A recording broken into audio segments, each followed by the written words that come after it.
146 BCE. The city of Carthage burns. For 17 days, the flames consume one of the ancient world's greatest civilizations. Rome salts the earth, destroys the harbors, enslaves 50,000 survivors. Carthage, the naval superpower that once controlled the Mediterranean, is erased from existence. With Carthage gone, nothing stands between Rome and total Mediterranean dominance. The Roman Empire rises. Western civilization as we know it begins. But what if Carthage had won? What if Hannibal's gamble had paid off? What if Rome, not Carthage, had been the civilization erased from history? Welcome back to Echoes of Empires. Last week, we explored what would have happened if Alexander the Great had lived to 80. Today, we're tackling one of history's greatest what-ifs. What if Carthage won the Punic Wars? Let's rewrite the story of the ancient Mediterranean. First, let's set the stage. In the 3rd century BCE, two powers dominate the Mediterranean, Rome and Carthage. They're on a collision course. Carthage. Founded by Phoenicians from Tyre around 814 BCE, it's become the wealthiest city in the western Mediterranean. They control North Africa, southern Spain, Sicily, Sardinia, and Corsica. Their navy is unmatched. Their merchant fleet reaches Britain for tin, West Africa for gold. They're rich, powerful, and they think Rome is a regional nuisance. Rome, a land power, masters of the Italian peninsula. Their legions are disciplined, brutal, effective. But they're not sailors.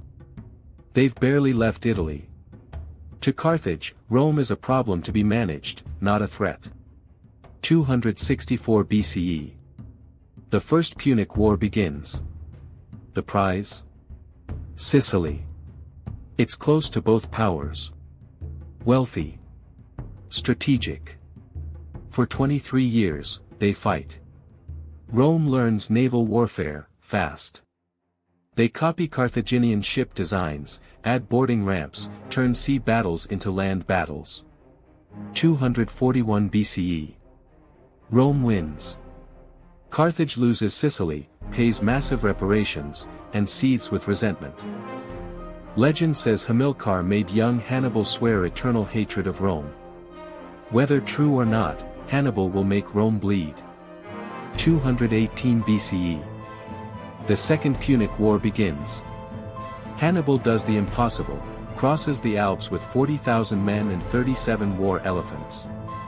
Rome expects him to attack from the sea. He appears in northern Italy instead. What follows is military genius. Battle of Trebia, Rome loses 20,000 men. Lake Trasimene, 15,000 Romans dead, trapped and slaughtered. Then Cannae, 216 BCE, the worst defeat in Roman history. 50,000 to 70,000 Roman soldiers killed in a single day.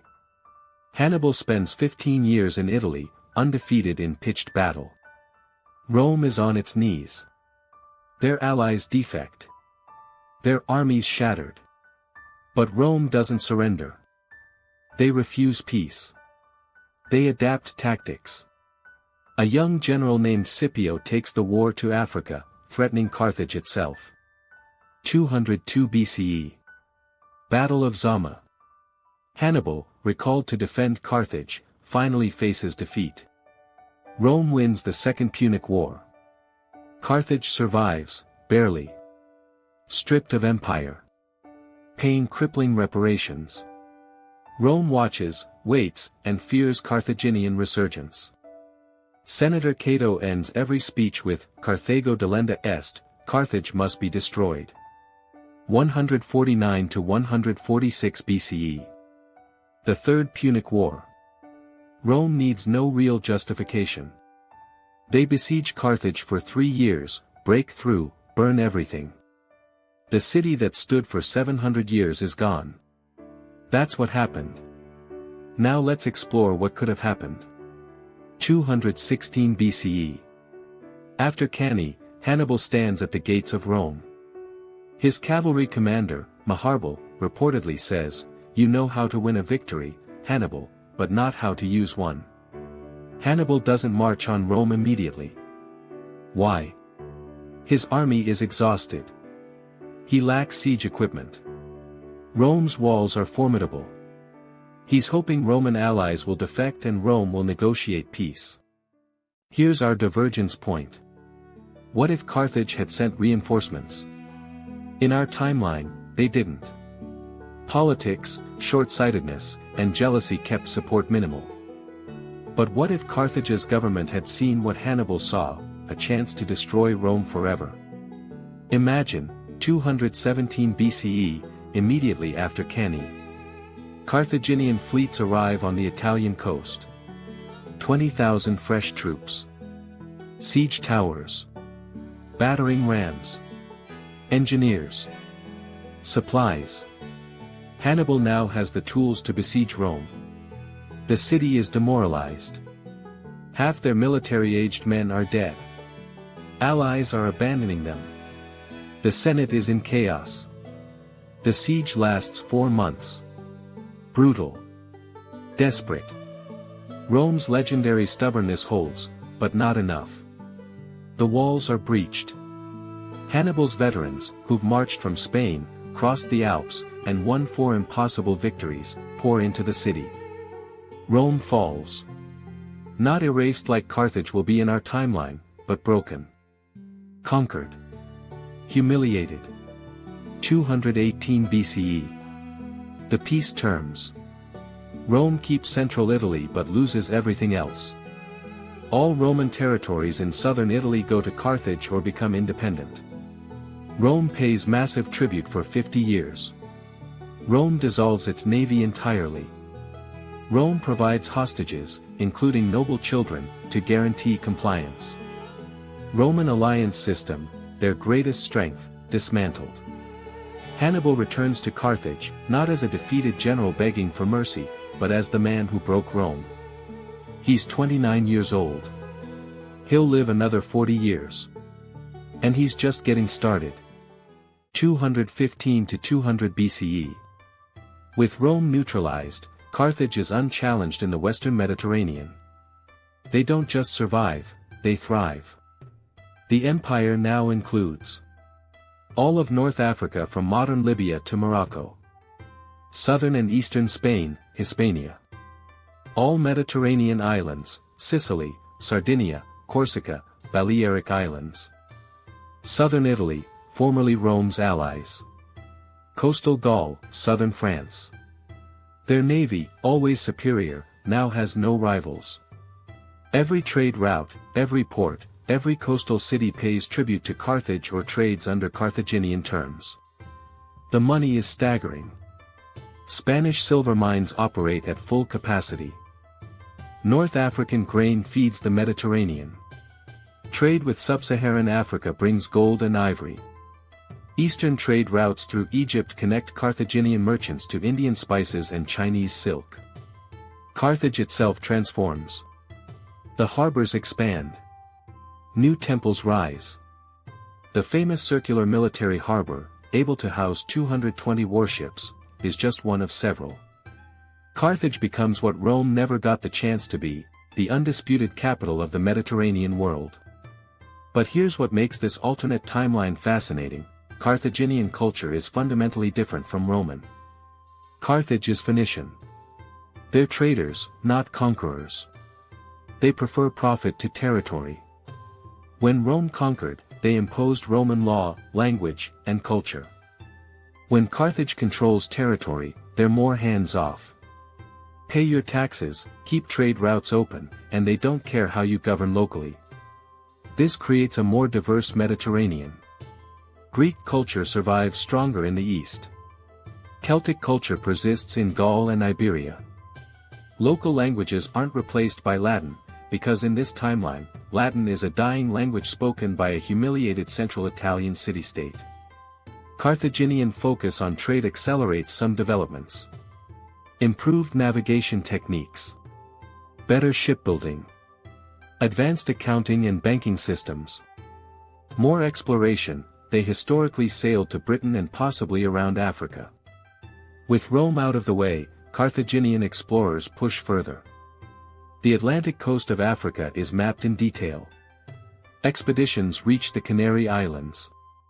Some historians think the Phoenicians may have reached the Americas, in this timeline, with 400 more years of exploration. It's possible. What about Rome? They survive. They're still there, governing central Italy, but they're a regional power, not an empire. Think of them like Florence in the Renaissance, culturally significant, politically limited. Without empire to govern, Roman politics turns inward. The republic might actually become more democratic without the corrupting influence of conquest wealth. Or it might become an oligarchic backwater. Either way, it's not conquering the Mediterranean. 200 to 150 BCE. The question becomes, what happens when Carthage meets the Hellenistic kingdoms? After Alexander's death, his empire split into three major kingdoms: Egypt under the Ptolemies, the Seleucid Empire in Syria and Persia, and Macedon controlling Greece. They've been fighting each other for over a century. In our timeline, Rome played them against each other, gradually dominating the eastern Mediterranean through diplomacy and military intervention. They protected Greece from Macedon, then conquered Greece. They helped Egypt against the Seleucids, then annexed Egypt. But in this timeline, Rome can't do that. So what does Carthage do? Carthage, remember, prefers trade to conquest.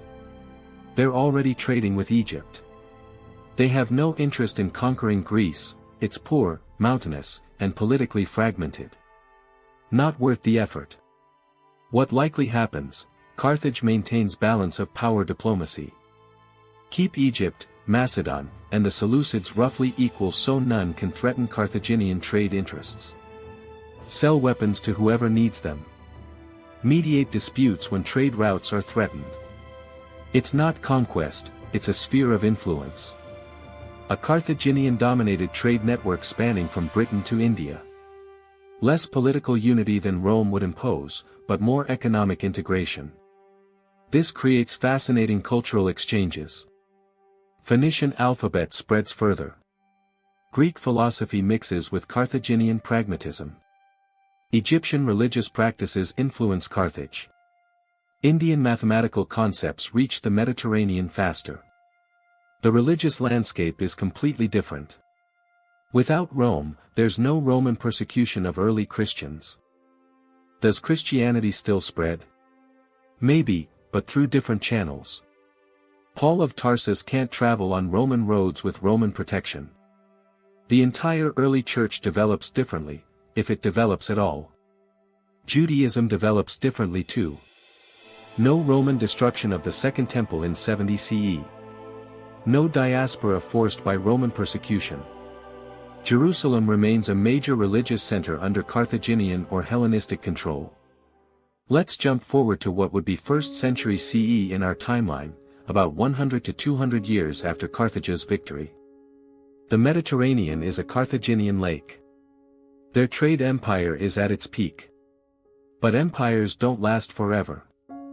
The same pressures that eventually overwhelmed Rome exist here: Germanic tribes pressing from the north, internal political tensions, the challenge of governing a vast diverse territory with limited central authority. But here's a key difference: Carthage never developed Rome's military land power. Their strength is naval. When Germanic tribes start pushing south into Gaul and Iberia, Carthage struggles to respond effectively. They can control coasts but not interior territories. What probably happens? Gradual fragmentation. Not sudden collapse, but a slow weakening of central control. Local governors become more independent. Carthaginian trade networks remain but political unity dissolves. By 300 to 400 CE, our timeline, you'd likely have a Carthaginian core state in North Africa. Independent kingdoms in Iberia with Carthaginian cultural influence. Celtic Carthaginian hybrid kingdoms in Gaul. Strong Greek states in the east, never conquered. Germanic kingdoms in northern territories. Egypt independent or dominant regional power. The medieval period looks completely different. No Latin as universal language of learning. No Catholic Church as Rome knew it. Phoenician and Greek remain scholarly languages. More regional diversity, less cultural unity. Different power centers, Carthage, Alexandria, Athens, not Rome. Then comes Islam in the 7th century. In our timeline, Islamic expansion conquered a weakened Byzantine Empire and filled the vacuum left by Rome's fall. In this timeline, Carthage, if it still exists as a coherent state, controls North Africa. The Islamic expansion might be slowed at Carthage's borders, or Carthage might fall quickly because they're a trade empire, not a military power. Either way, the dynamics are completely different. By the time we reach the modern era, the differences compound. No Latin-based languages, no French, Spanish, Italian, Portuguese, Romanian. Different philosophical and legal traditions, no Roman law as foundation. Different architectural styles. Different religious landscape. Different exploration and colonization patterns. Who colonizes the Americas? If Carthaginian exploration culture persists, maybe Phoenician-descended states reach the Americas first. Or maybe nobody does for centuries longer. The entire age of exploration reshuffles. So we return to 146 BCE. The moment Rome chose to completely destroy Carthage rather than just defeat them. That choice created Western civilization as we know it. Roman roads. Roman law. Latin language. The Catholic Church. The concept of empire itself. All of it flows from Rome's victory and Carthage's obliteration. But if Hannibal had received those reinforcements, if he'd taken Rome when he had the chance, if Carthage had sent support instead of leaving their greatest general to fail, we'd live in a fundamentally different world. Not better or worse, just different. A world of traders instead of conquerors. Of diversity instead of unity. Of Greek and Phoenician instead of Latin. Every language you speak. Every law you follow. Every road you travel. Every border on the map. All of it exists because Rome won and Carthage lost. And it all hinged on one man's decision not to march on Rome after Cannae. One moment. One choice. Everything changed. That's the power of alternate history. One different outcome, and the entire world transforms. What do you think? Could Carthage have actually held a Mediterranean empire? Would they have been more stable than Rome, or would they have collapsed faster? Let me know in the comments. If you enjoyed this dive into the wars that shaped Western civilization, hit that subscribe button. Next time on Echoes of Empires, we're asking, what if the Mongols had conquered Europe? Until then, remember, history isn't just what happened. It's what could have happened. This is Echoes of Empires. I'll see you in the next timeline.